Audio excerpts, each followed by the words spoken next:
અવારનવાર ચોમાસાને લઈને કોઈને કોઈ અપડેટ, કોઈને કોઈ વિડીયો, કોઈને કોઈ સમાચાર આવતા હોય છે, પરંતુ હકીકત શું છે? 2023નું ચોમાસું કેવું હશે? ચાલો સચોટ માહિતી તમને જણાવીએ। 4 એક્સપર્ટના મતે ગુજરાતમાં ચોમાસું કેવું રહેશે? કેટલાક માટે ચિંતા, ક્યાંક હાશકારાની સ્થિતિ। જાણો તમારા વિસ્તારમાં જૂનથી નવરાત્રી સુધી કેવો અને કેટલો વરસાદ રહેશે। નમસ્કાર, તમારા બધાનું સ્વાગત છે ધ કાજલ સુવા યુટ્યુબ ચેનલ ઉપર। આપણે વરસાદ વિશે સંપૂર્ણ ડિટેલમાં વાત કરવાની છે, પરંતુ એ પહેલા હજુ સુધી જો તમે ચેનલને સબસ્ક્રાઇબ ન કર્યું હોય તો ચેનલને સબસ્ક્રાઇબ કરી લેજો, કારણ કે આ ચેનલ પર તમને મળશે ગુજરાતને લગતા તમામ સમાચારો, વિશ્વની ટોપ માહિતી, સાથે સાથે એગ્રીકલ્ચર એટલે કે કૃષિને લગતા તમામ સમાચારો અને સહકારી યોજનાઓને લગતી તમામ માહિતી ધ કાજલ સુવા ગુજરાતી સમાચાર યુટ્યુબ ચેનલ પર મળી રહેશે। અને સાથે સાથે અમારા વોટ્સએપ ગ્રુપમાં જોડાવાનું પણ ચૂકશો નહીં। લિંક જે છે તે કમેન્ટમાં પિન કરેલી છે અને ડિસ્ક્રિપ્શનમાં પણ આપેલી છે।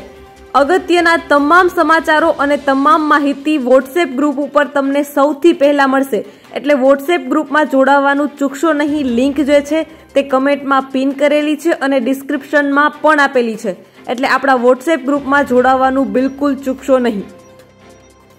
મહેશ પલાવત ખાનગી હવામાન સંસ્થા સ્કાયમેટ વેધરના મેટ્રોલોજી અને ક્લાઇમેટ ચેલેન્જના વાઇસ પ્રેસિડેન્ટ છે।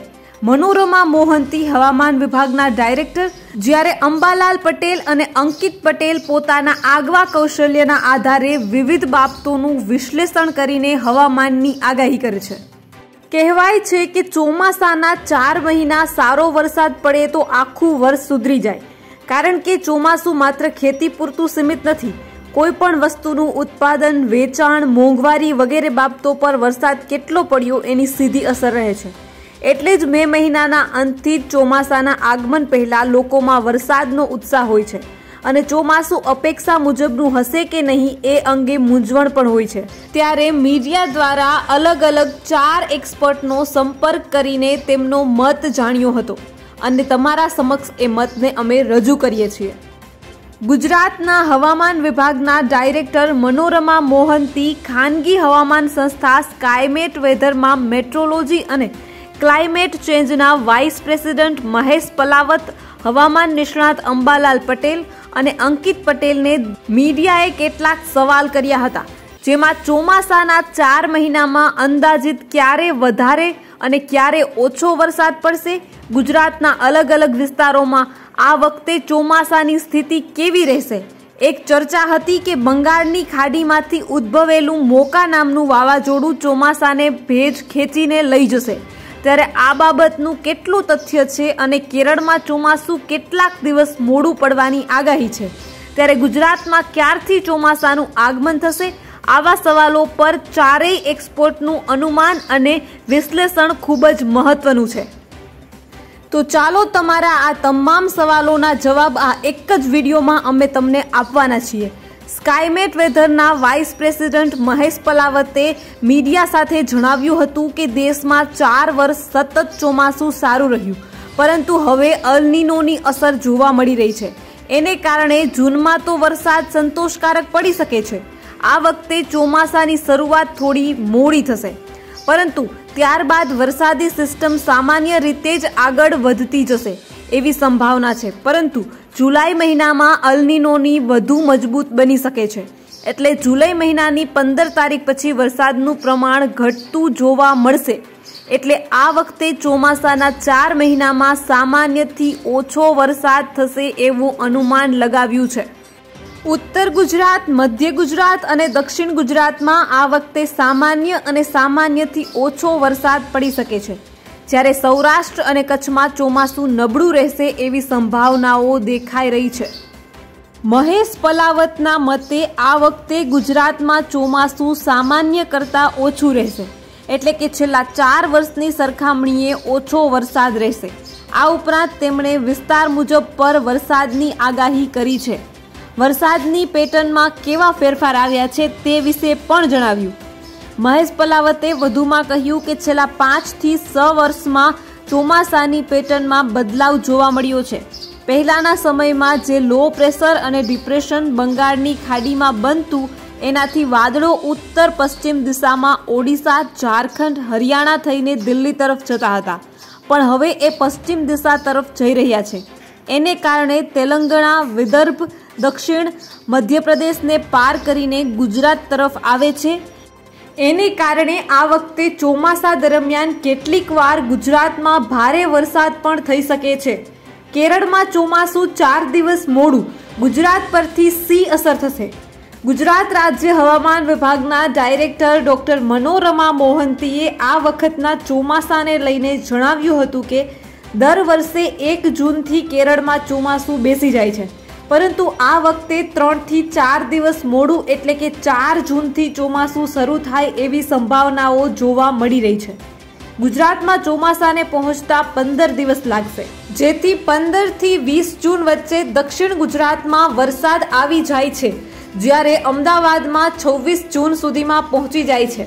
આ વખતે કેરળમાં ભલે ચોમાસું થોડું મોડું આવશે, પણ એવો અંદાજ છે કે ગુજરાતમાં તો ચોમાસું સમયસર આવે એવું લાગી રહ્યું છે. આ વર્ષે ચોમાસાનો સત્તાવાર સમયગાળો કેટલો છે એના વિશે પણ ચર્ચા કરી જ લઈએ. મહેશ પલાવતે જણાવ્યું હતું કે ભારતમાં દર વર્ષે 1 જૂનથી 30 સપ્ટેમ્બર વચ્ચેના સમયગાળામાં વરસાદ આવે છે, તેને ચોમાસાનો વરસાદ માનવામાં આવે છે.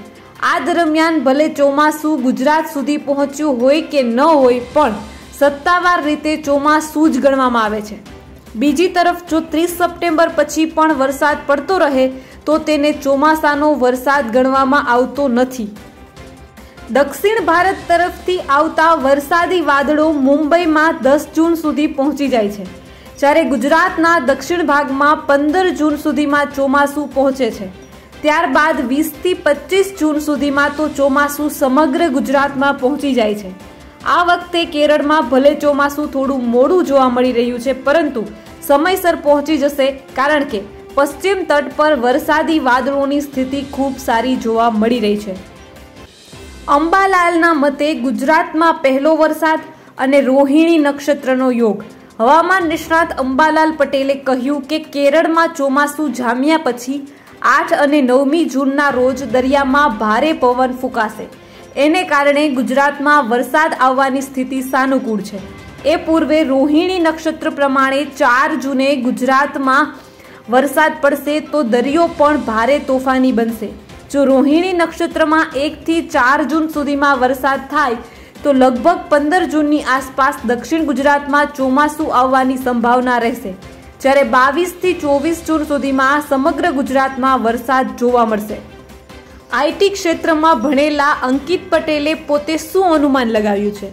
બીએસસી ઇન મેથેમેટિક્સ અને આઈટીમાં માસ્ટર ઓફ સાયન્સનો અભ્યાસ પૂર્ણ કરીને આઈટી પ્રોફેશન્સના કાર્યરત એવા હવામાન નિષ્ણાત અંકિત પટેલે મીડિયા સાથે વાતચીતમાં જણાવ્યું હતું કે ગુજરાતમાં 20 થી 30 જૂનની વચ્ચે અથવા તો જુલાઈના પહેલા અઠવાડિયામાં ચોમાસું આવી શકે છે, કારણ કે અરબ સાગરમાં કઈ રીતે ચોમાસાની પ્રગતિ થઈ રહી છે એના પર આ વાત આધાર રાખે છે. હાલમાં વિવિધ મોડેલ જે સૂચવી રહ્યા છે અને ચોમાસાને અસર કરતા પરિબળો જોતા એવું લાગે છે કે ચોમાસું થોડું માઠું રહેશે. ખાસ કરીને જૂનથી સપ્ટેમ્બરનો વરસાદ સામાન્ય કરતાં ઓછો રહેશે એમ લાગી રહ્યું છે. અંકિત પટેલ છેલ્લા 10 વર્ષથી વરસાદની આગાહી કરે છે. તેમણે કહ્યું કે મોકા વાવાઝોડાની અસર ગુજરાતના વરસાદ પર થાય એમ લાગતું નથી. ગુજરાતના કયા વિસ્તારમાં ઓછો કે વધારે વરસાદ પડશે? મનોરમા મોહંતીએ જણાવ્યું હતું કે આ વખતે ચોમાસાના 4 મહિનાને લઈને જે આગાહી કરવામાં આવી છે, જેમાં ગુજરાતમાં લગભગ સામાન્યથી ઓછો વરસાદ થવાની સંભાવના છે. સામાન્ય રીતે આપણે ત્યાં સૌથી વધારે વરસાદ દક્ષિણ ગુજરાત તેમજ ઉત્તર ગુજરાતમાં થાય છે, જ્યારે સૌરાષ્ટ્ર અને કચ્છમાં સૌથી ઓછો વરસાદ રહે છે. ચોમાસા દરમિયાન વિસ્તાર મુજબ કેટલો વરસાદ રહેશે એ અંગે પૂછતા મહેશ પલાવતે મીડિયાને ખાસ જણાવ્યું કે જૂન મહિનામાં જે વરસાદ થશે એનો 99% વરસાદ ભારતની ભૂમિને મળશે. એ પછી વરસાદના પ્રમાણમાં ઘટાડો જોવા મળશે. જુલાઈમાં 95% વરસાદ થાય એવું અનુમાન છે. ઓગસ્ટમાં 92% વરસાદ અને સપ્ટેમ્બરમાં 90% વરસાદનું અનુમાન છે.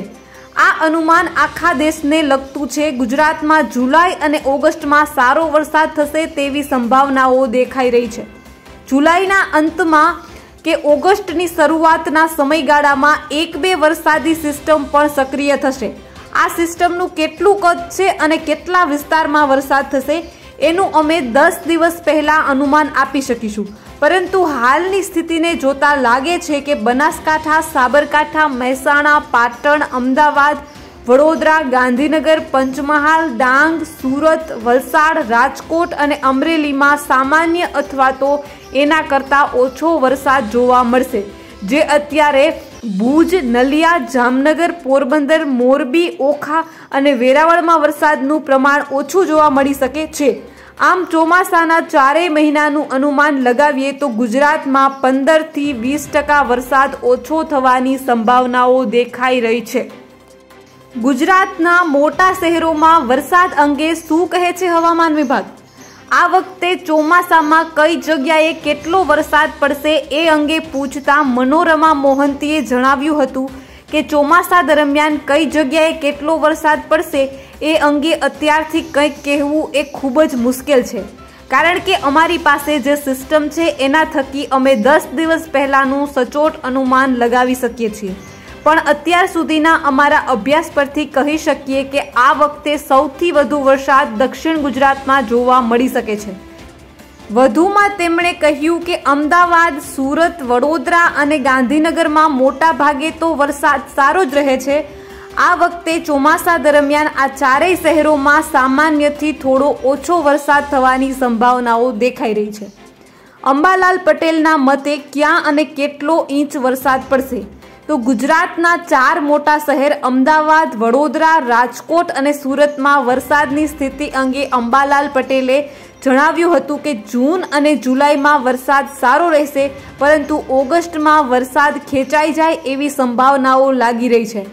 સપ્ટેમ્બરમાં સમુદ્રમાં હવાના દબાણના કારણે ગુજરાતમાં સારો વરસાદ થવાની સંભાવના છે, પરંતુ વચ્ચે કેટલાક સમય વરસાદ ખેંચાઈ ગયા બાદ ઓક્ટોબરમાં ફરીથી વરસાદ જોવા મળી શકે છે. આ વખતે લગભગ 30થી 32 ઇંચ વરસાદ થઈ શકે છે, જેમાં દક્ષિણ ગુજરાતમાં 40 ઇંચ અને ચોમાસું સારું રહ્યું તો 60 ઇંચ સુધી વરસાદ પડી શકે છે. સૌરાષ્ટ્રના વિસ્તારમાં 40થી 45 ઇંચ, જ્યારે મધ્ય ગુજરાતમાં 30થી 32 ઇંચ વરસાદ થશે. પણ જો અલનીનોની અસર થાય તો વરસાદના પ્રમાણમાં વધઘટ જોવા મળી શકે છે. આ વખતે સમગ્ર ગુજરાતમાં 98% વરસાદ રહેવાની શક્યતા છે. અંબાલાલ પટેલે કહ્યું, રોહિણી નક્ષત્રની અસર ગુજરાતના વરસાદ પર રહેશે. મોકા વાવાઝોડાની ગુજરાતના વરસાદ પર કેટલી અસર થશે? મે મહિનાની 11મી તારીખે 130 કિલોમીટરની પ્રતિ કલાકની ઝડપે આવેલા ચક્રવાતે બંગાળ અને તેની આસપાસના વિસ્તારોમાં ભારે નુકસાન મચાવ્યું હતું. એ સમયે ચર્ચા એવી પણ થઈ કે આ વાવાઝોડાએ વરસાદી સિસ્ટમ પર અસર કરી છે. વાવાઝોડાએ વરસાદી સિસ્ટમને વિખેરી નાખી છે. પરંતુ આ અંગે મહેશ પલાવતે જણાવ્યું હતું કે ચોમાસાની સાપેક્ષમાં મોકા વાવાઝોડું ખૂબ જ પહેલાં આવ્યું હતું. એને કારણે વરસાદી સિસ્ટમ પર એની અસર જોવા નથી મળી. પરંતુ જો આ વાવાઝોડું મે મહિનાના અંતમાં આવ્યું હોત તો ચોમાસું પ્રભાવિત થઈ શક્યું હોત. એ સમયગાળામાં ચક્રવાતની આંદામાન નિકોબાર પર અસર થઈ શકે. એનાથી ચોમાસું થોડું વહેલું કે મોડું પડી શકે. પરંતુ હાલ એવું કાંઈ નથી, કારણ કે ચોમાસાની વરસાદી સિસ્ટમ પહેલાં જ આ વાવાઝોડું સમાપ્ત થઈ ગયું. પરંતુ અલનીનો અને પ્રશાંત મહાસાગરમાં મવાર નામનું વાવાઝોડું ઉઠ્યું, એને કારણે આ વખતે કેરળમાં ચોમાસું 4 થી 6 દિવસ મોડું આવી રહ્યું છે. હવે એક નજર કરીએ આ ચાર્ટ ઉપર. ગુજરાતમાં કેટલો વરસાદ પડ્યો અને ખરેખર કેટલો વરસાદ પડવો જોઈએ. જો જૂન મહિનાની વાત કરીએ તો કેટલો વરસાદ પડવો જોઈએ? તો કે 4.5 ઇંચ. પણ કેટલો વરસાદ પડ્યો? તો કે 2 ઇંચ. જુલાઈ મહિનાની વાત કરીએ તો 10.5 ઇંચ જેટલો વરસાદ પડવો જોઈએ. એની જગ્યાએ 19.5 ઇંચ જેટલો વરસાદ પડ્યો હતો. ઓગસ્ટ મહિનાની વાત કરીએ તો 9 ઇંચ જેટલો વરસાદ પડવો જોઈએ, જેની જગ્યાએ 9.5 ઇંચ જેટલો વરસાદ પડ્યો હતો. સપ્ટેમ્બર મહિનાની જો વાત કરીએ તો 4.5 ઇંચ જેટલો વરસાદ પડવો જોઈએ, પરંતુ 5.5 ઇંચ જેટલો વરસાદ પડ્યો. આ ગયા વર્ષના કોષ્ટક દ્વારા તમને સમજાવવાની એક નાનકડી કોશિશ કરી છે. હવે તમારા મનમાં એક સવાલ જરૂર ઉદ્ભવશે કે મોકા વાવાઝોડાના લીધે વરસાદી સિસ્ટમને કોઈ અસર નથી થઈ, તો શા માટે ચોમાસાને વાવાઝોડા પર કેમ અસર નથી કરી શકતા? તો મનોરમા મોહંતીએ કહ્યું હતું કે મોકા વાવાઝોડાના કારણે ગુજરાતની વરસાદી સિસ્ટમમાં કોઈ પણ પ્રકારનો ફરક જોવા મળ્યો નથી. વાવાઝોડાનો ચોમાસા સાથે સીધો કોઈ સંબંધ નથી. આપણે ત્યાં દર વર્ષે ચોમાસા પહેલાં અને ચોમાસા પછી વાવાઝોડા ઉદ્ભવે છે. સામાન્ય રીતે માર્ચ, એપ્રિલ અને મે તો ક્યારેક જૂનમાં પણ વાવાઝોડું આવે છે, પરંતુ તે મહિનામાં આવતા વાવાઝોડા ચોમાસા પર અસર કરતા નથી. સામાન્ય રીતે સાયક્લોન સ્મોલ સ્કેલ સિસ્ટમ છે, જ્યારે મોન્સૂન લાર્જ સ્કેલ સિસ્ટમ છે. અંબાલાલ પટેલ અને અંકિત પટેલે મોકા વાવાઝોડાની અસર અંગે શું કહ્યું? અંબાલાલ પટેલ પણ કહ્યું હતું કે હાલમાં જે મોકા વાવાઝોડું આવ્યું એની કોઈ અસર વરસાદની સિસ્ટમ પર જોવા મળી નથી, પણ અંદમાન નિકોબાર સુધી હજી ચોમાસું આવ્યું નથી, છતાં હવે અરબ સાગરમાં ગતિ વધવાની સંભાવનાઓ દેખાઈ રહી છે. આ જ મુદ્દે અંકિત પટેલે જણાવ્યું હતું કે અરબી સમુદ્ર કે પછી અન્ય કોઈ જગ્યાએ વાવાઝોડાની સિસ્ટમ બને છે એને અને ચોમાસાને ખરેખર કોઈ લેવા દેવા નથી, પરંતુ જો અરબી સમુદ્રમાંથી ઉઠેલું વાવાઝોડું મજબૂત બનીને ખાડીના દેશો તરફ જાય તો ચોક્કસથી ચોમાસું મોડું થઈ શકે છે. આવું મેં ખરેખર પહેલાં પણ જોયું છે. પણ સાયક્લોન બનવાને કારણે ચોમાસાની આખી ઋતુ પર અસર થાય એવું શક્ય નથી. શું મોકા વાવાઝોડાને કારણે ગુજરાતમાં ગરમીમાં અચાનક વધઘટ થઈ? મહેશ પલાવતે કહ્યું કે જ્યારે બંગાળની ખાડીમાં કોઈ મોટી સિસ્ટમ સક્રિય થતી હોય છે ત્યારે એની આજુબાજુ ચારે બાજુ હવા ફર્યા કરે છે. એને કારણે ત્યાં મોટું લો પ્રેશર એરિયા બને છે અને હવાને ખેંચે છે. એને કારણે બલુચિસ્તાન, મધ્ય પાકિસ્તાન અને રણ પ્રદેશમાંથી એટલે કે ઉત્તર પશ્ચિમ દિશાથી સતત હવા બંગાળની દિશા તરફ જાય છે, જેથી સમગ્ર ભારતમાં ગરમી વધી હતી, પરંતુ હવે ગુજરાતના તાપમાનમાં ઘટાડો નોંધાઈ શકે છે. ગુજરાતમાં આવી ગરમી નવી બાબત નથી. હવામાન વિભાગ મનોરમા મોહંતીના મતે જ્યારે વાવાઝોડું ઉઠે છે ત્યારે પવનની દિશા બદલાઈ જાય છે. આ હવા ગુજરાતની પર હોવાને કારણે તાપમાનમાં વધારો થાય છે. આ વખતે મોકા વાવાઝોડા દરમિયાન પણ ગુજરાતમાં તાપમાનનું પ્રમાણ વધ્યું હતું. ગુજરાતમાં 45 ડિગ્રી સુધી તાપમાન પહોંચે એ કોઈ નવી બાબત નથી. પહેલાં ઘણીવાર 47થી 48 ડિગ્રી સુધીનું તાપમાન નોંધાઈ ચૂક્યું છે. ઉત્તર તરફથી આવતા સૂકા પવનોને કારણે ગુજરાતનો રણ પ્રદેશ વધુ ગરમ થઈ જાય છે, જેને કારણે રણથી પસાર થતી હવા ગુજરાતની તમામ હવાઓને ગરમ કરી દે છે. રણથી પસાર થતી આ હવા ગુજરાતની તમામ જગ્યાએ પહોંચે છે અને તાપમાનમાં વધારો થાય છે. અંબાલાલે કેમ કહ્યું કે આ વખતે ચોમાસા માટે જોઈએ એવી ગરમી પડી નથી? અંબાલાલ પટેલે જણાવ્યું હતું કે મોકા વાવાઝોડું આવ્યું એ પહેલાં ગુજરાતમાં ગરમીના પ્રમાણમાં વધારો થયો હતો, જેની સરખામણીએ હાલમાં ગરમીનું તાપમાન ઘટ્યું છે. પણ મે મહિનો ગરમ રહેવો જોઈએ. હાલના સમયે તાપમાન 45 ડિગ્રીની આસપાસ રહેવું જોઈએ, પરંતુ 41 ડિગ્રીની આસપાસ રહે છે, કારણ કે વેસ્ટર્ન ડિસ્ટર્બન્સને કારણે ગરમી ઓછી પડી છે. હાલમાં સૂર્ય કર્ક રેખા પર હોય ત્યારે માથા પર હોય છે. અંબાલાલ પટેલે કહ્યું હતું કે ક્યારેક આફ્રિકાના વંટોળિયા હવામાનને ખોરવી શકે છે, તો ચીન તરફથી પવનો પણ આપણું હવામાન પ્રભાવિત કરી શકે છે. હાલ દક્ષિણ હિન્દ મહાસાગરમાં વરસાદની સ્થિતિ સાનુકૂળ જણાઈ રહી છે.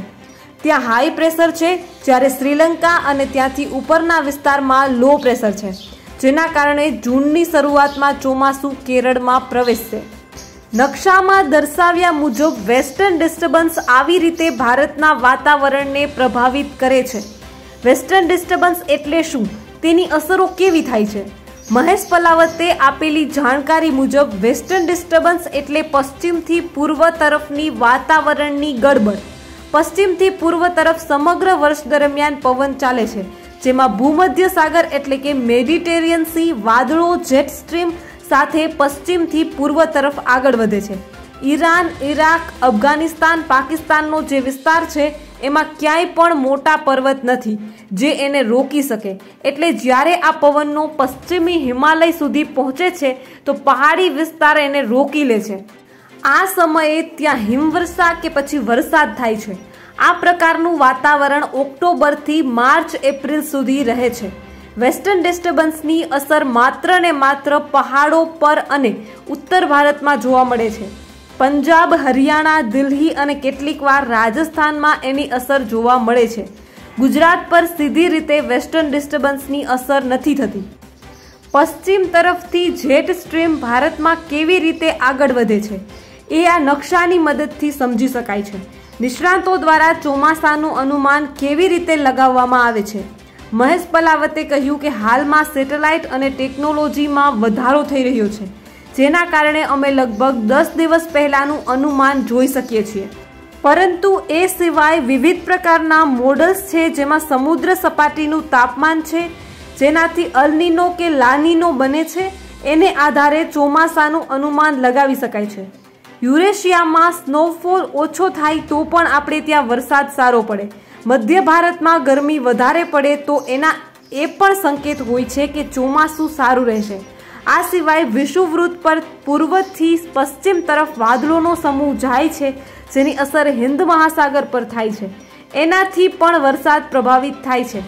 આ ઉપરાંત પૂર્વ અને પશ્ચિમી હિન્દ મહાસાગરના તાપમાનમાં જે ફરક આવે છે એના વિશ્લેષણના આધારે અમે ચોમાસાનું સચોટ અનુમાન કરી શકીએ છીએ.